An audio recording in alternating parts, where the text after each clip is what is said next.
नमस्कार, बहुत बहुत स्वागत है आप सभी का वुमेन प्लस लाइव में। मैं हूं आपके साथ शेफाली शर्मा। दोस्तों, वुमेन प्लस लाइव में हम बात करते हैं महिलाओं की सेहत से जुड़ी सभी समस्याओं के बारे में। आज वुमेन प्लस लाइव में हम बात करेंगे आईवीएफ के बारे में, यानी इन विट्रो फर्टिलाइजेशन के बारे में। अगर आपका आईवीएफ से जुड़ा कोई भी सवाल है या फिर वुमेन हेल्थ से जुड़ा कोई भी सवाल है तो आप हमें कॉल कर सकते हैं। हमारे नंबर्स आपकी टीवी स्क्रीन पर फ्लैश हो रहे हैं। आपके सभी सवालों का जवाब देंगी हमारे स्टूडियो में मौजूद gynaecologist IVF specialist doctor Richa Katiyar from Fortis hospital, new Delhi. तो चलिए सबसे पहले हमारे गेस्ट का स्वागत करते हैं। डॉक्टर, बहुत बहुत स्वागत है आपका हमारे शो वुमेन प्लस लाइव में। Thank you Shefali. Doctor, IVF के बारे में बातचीत शुरू करने से पहले आपसे इनफर्टिलिटी के बारे में जानना चाहूंगी। What is infertility? शेफाली, हम कहते हैं किसी कपल को इनफर्टिलिटी की प्रॉब्लम है अगर वो 1 साल से साथ में रह रहे हैं, हस्बैंड और वाइफ, और कोई भी कॉन्ट्रासेप्शन या गर्भ निरोध उपाय इस्तेमाल नहीं कर रहे हैं।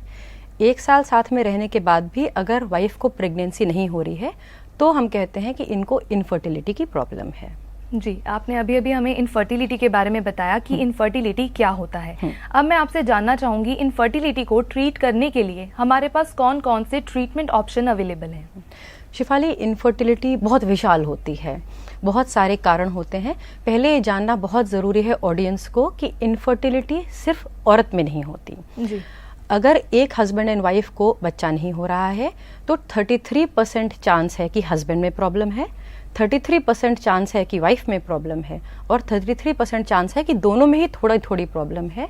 इनफर्टिलिटी में एक और एक मिलाकर के 2 नहीं होते परंतु 11 हो जाते हैं। तो इनफर्टिलिटी के कारण तो बहुत सारे होते हैं। Female factor, mail factor, tubes बंद होना लेडीज में, एंडोमेट्रियोसिस की शिकायत होना, पॉलीसिस्टिक ओवरियन डिजीज जिसमें रेगुलर एग्स ना बनना, हार्मोनल डिसऑर्डर्स जैसे थायराइड या इंसुलिन जिसके कारण रेगुलर साइकिल्स ना आना, और मेल फैक्टर में काफ़ी सारे प्रॉब्लम्स हो सकती हैं मेल्स को भी। जी बिल्कुल, आपसे इस पर बातचीत हम जारी रखेंगे। फिलहाल दिल्ली से मीनाक्षी जुड़ चुकी हैं, इनकी प्रॉब्लम जान लेते हैं। हेलो हेलो मीनाक्षी जी, बहुत बहुत स्वागत है आपका वुमेन प्लस लाइव में। बताएं क्या परेशानी है आपकी? हाँ, गुड आफ्टरनून डॉक्टर साहब। Good afternoon. Hello, good afternoon. हाँ डॉक्टर साहब, मेरी एज ना 40 इयर्स है और मुझे मेरी 2004 में लैप्रोस्कोपी हुई थी जिसमें बाकी सब तो नॉर्मल था। मेरे को पीसीओडी है, तो ओवेरियन ड्रिलिंग भी हुई थी। बहुत अच्छे। 2006 में मेरे को कंसीव हुआ था, लेकिन 4th मंथ में हार्ट बीट नहीं थी, मिसकैरेज हो गया था। तो डॉक्टर साहब, अभी मैंने उसके बाद ट्राई किया था, तो मैंने आईवीएफ के लिए वो बोल रहे थे कि आपको पीसीओडी है, अच्छे एग्स तो निकल चुके हैं, इसलिए आप एग डोनर से एग लेके फिर आईवीएफ करवा लीजिए। तो उसके लिए डोनर से एग तो मैं नहीं लेना चाहती। पीरियड्स तो मेरे को नॉर्मल आ रहे थे और उन्होंने कहा एग बहुत सारे हैं, और मेरा AMH टेस्ट जो वो हुआ है वो सेटिस्फैक्ट्री आया है, 2.20 to 3.99। बहुत अच्छा आया है मीनाक्षी आपका AMH। मीनाक्षी, जैसा आपने AMH बताया 2.99 है, that is a very good value.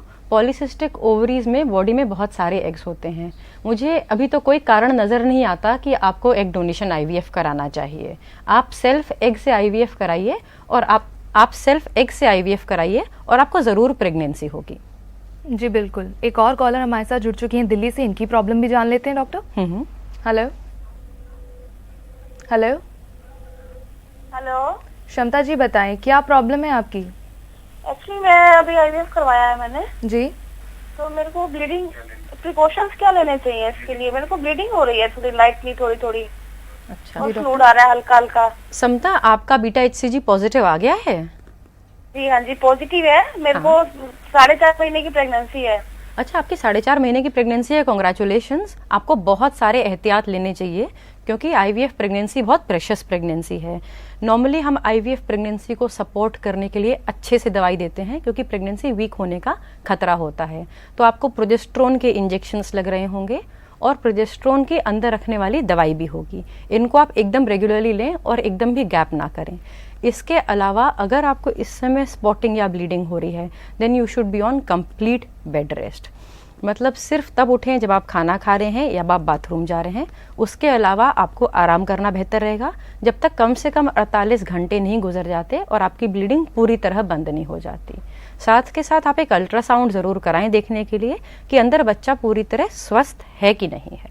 जी बिल्कुल डॉक्टर, जैसे कि आपसे आईवीएफ के बारे में बात कर रहे थे, तो मैं चाहूंगी कि हमारी फीमेल ऑडियंस को बताएं कि आईवीएफ क्या है, किस तरह का प्रोसीजर है ये। आईवीएफ एक ऐसा प्रोसीजर है, इसका फुल फॉर्म है इन विट्रो फर्टिलाइजेशन, माने टेस्ट ट्यूब बेबी। तो ये जब पायनियर हुआ था, जब डेवलप हुआ था इंग्लैंड में by doctor Patrick and doctor Steptoe, तब उन्होंने सोचा था कि ये इलाज सिर्फ उन औरतों के लिए होगा जिनकी फैलोपियन ट्यूब्स ब्लॉक्ड हैं। जी। क्योंकि आईवीएफ में हम लेडी की बॉडी में से एग्स निकालते हैं और हस्बैंड का स्पर्म लेते हैं और उन दोनों को टेस्ट ट्यूब में मिला करके एक बच्चा बनाते हैं, जिसलिए हम इसको टेस्ट ट्यूब बेबी कहते हैं। ये जो बच्चा बनता है, इसको जब हम वाइफ के यूट्रस में डाल देते हैं और प्रेगनेंसी हो जाती है, इसलिए इसका नाम पड़ गया टेस्ट ट्यूब बेबी। जी डॉक्टर, किन फीमेल्स को आप आईवीएफ कराने के लिए रिकमेंड करेंगे? शिफाली, बहुत अच्छा सवाल है आपका। सबसे पहले तो जिस कारण से बना था, women with having blocked fallopian tube, जिनकी नलें बंद हों। उसके अलावा अब किस किस कारणों से हम आईवीएफ करते हैं वे बहुत बढ़ गए हैं, क्योंकि बहुत कारणों से औरतों को बच्चा नहीं होता है। एक प्रॉब्लम होती है सिवियर एंडोमेट्रियोसिस की, उसमें आईवीएफ में अच्छा रिजल्ट आता है। इसके अलावा अगर किसी के अंदर की एनाटॉमी डिस्टॉर्टेड है, बहुत स्कारिंग है बॉडी के अंदर, अनएक्सप्लेन्ड इनफर्टिलिटी, कोई कारण समझ में नहीं आ रहा कि बच्चा क्यों नहीं हो रहा है, काफ़ी उम्र हो जाना, 35 एंड अबव हो गई है अगर एज, और हार्मोन्स देख के लग रहे हैं कि कम होते जा रहे हैं, तो फिर हम चाहते हैं कि इस लेडी को फटाफट प्रेगनेंसी हो जाए। तो सबसे जल्दी प्रेगनेंसी होने के लिए आईवीएफ कर सकते हैं। जी, अभी अभी आपने ये बताया डॉक्टर अनएक्सप्लेन्ड इनफर्टिलिटी, तो क्या आईवीएफ ही लास्ट ऑप्शन है इसमें? हाँ, IVF is a last option for unexplained infertility. अगर हमने किसी हस्बैंड वाइफ के सारे टेस्ट कर लिए और सारे टेस्ट नॉर्मल आ रहे हैं, उसके बावजूद भी प्रेगनेंसी नहीं हो रही है, तो हम पहले 3 साइकिल आईयूआई करते हैं, intra uterine insemination. But if even after having done 3 IUIs there is no pregnancy, तो फिर हम कहते हैं कि ऐसे पेशेंट का टाइम ज़्यादा ज़ाया ना करा जाए और इनका आईवीएफ कर दिया जाए। जी बिल्कुल दोस्तों, आज आप सभी को बताना चाहूँगी, आज के प्रोग्राम वुमेन प्लस लाइव में हम बात कर रहे हैं आईवीएफ के बारे में। अगर आपका आईवीएफ से जुड़ा कोई भी सवाल है या फिर वुमेन हेल्थ से जुड़ा कोई भी सवाल है, तो आप हमें कॉल कर सकते हैं। हमारे नंबर्स आपकी टीवी स्क्रीन पर फ्लैश हो रहे हैं। आपके सभी सवालों का जवाब दे रही हैं हमारे स्टूडियो में मौजूद गायनेकोलॉजिस्ट डॉक्टर ऋचा कटियार।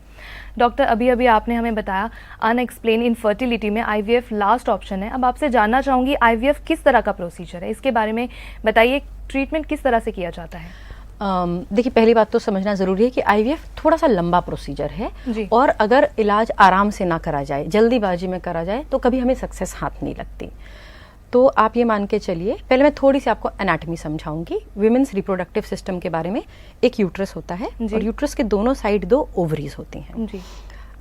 कोई भी लेडी जो आईवीएफ कराना चाहती है, उसको हम डेली इंजेक्शन लगाते हैं और इस इंजेक्शन के असर से दोनों ओवरीज में कई सारे एग्स बन जाते हैं। तो आमतौर पे एक लेडी के एक साइकिल में सिर्फ एक एग बनता है, पर हम आईवीएफ में चाहते हैं कि बहुत सारे एग्स बने। तो जो हम डेली इंजेक्शन लगाते हैं और 8 से 10 दिन तक इंजेक्शन्स लगाते हैं, तो उसके असर से हमारी कोशिश होती है कि दोनों ओवरीज में, अंडेदानियों में 10 से 15 अंडे बन जाएं। इस दौरान देखने के लिए कि अंडे अच्छे बन रहे हैं कि नहीं, उनकी क्वालिटी कैसी चल रही है, हम हर दूसरे तीसरे दिन में अल्ट्रासाउंड करते हैं और ब्लड टेस्ट करते हैं। अप्रॉक्सीमेटली 10 डेज के इंजेक्शन्स लगने के बाद ये सारे एग्स रेडी हो जाते हैं, राइट साइज के हो जाते हैं। तो इस दौरान हम किसी पेशेंट को एडमिट नहीं करते। ये पेशेंट को लगता है कि हमको 15 दिन के लिए हॉस्पिटल में एडमिट कर लिया जाएगा, ऐसा नहीं है। पेशेंट्स हमारे पास आते हैं, हम अल्ट्रासाउंड करते हैं, ब्लड टेस्ट करते हैं और देखते हैं कि आपके अंडे ठीक चल रहे हैं और आपको इंजेक्शन की डोज बता देते हैं, जो आप अपने घर के पास ही लगवाते रहते हैं।